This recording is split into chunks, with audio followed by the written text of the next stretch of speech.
10 సంవత్సరాలుగా వీర్పేట్ ఆర్యవైశ్యులందరూ అమ్మవారి గుడి కట్టాలని చాలా కృషి చేశారు. ఆఖరి ఈ రోజు అమ్మవారు నెరవేర్చింది.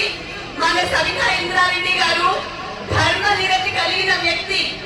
రాజకీయాలంటే చాలా ఒడిదుడుకులు ఉంటాయి, అయినప్పటికీ ఆవిడ నిలదొక్కుని ధర్మాన్ని పాటిస్తూ ఉన్న వ్యక్తి. మాజీ వీర్పేట్ అధ్యక్షులు విట్టా శ్రీనివాస్ గారు అధ్యక్షులుగా ఉన్న కాలంలో స్థలం అమ్మవారి గుడికి స్థలం అన్వేషిస్తున్న కాలంలో పోలా శ్రీనివాస్ గారు, మేడిశెట్టి కృష్ణన్న గారు, సోమేష్ గారు వీరందరూ కలిసి అన్న ఈ స్థలం అమ్మవారి గుడి కట్టడానికి చాలా యోగ్యమైంది, దీన్ని సాధించుకోవాలి మనం అని చెప్పారు. ఆ టైంలో అమ్మగారి మీద రూమర్స్ వచ్చాయి, సవితా ఇంద్రారెడ్డి గారి మీద. దాని వల్ల ఆయన ఆగిపోయారు, ఆవిడ దగ్గరికి రీచ్ అవ్వలేకపోయారు.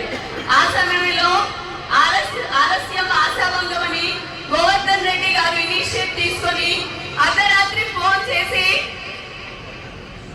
శ్రీరామచంద్రమూర్తి గారికి ఇన్ఫార్మ్ చేసి మీరు ముందుకు సాగండి, అసలు ఆలస్యం చేయొద్దు అని చెప్పారు.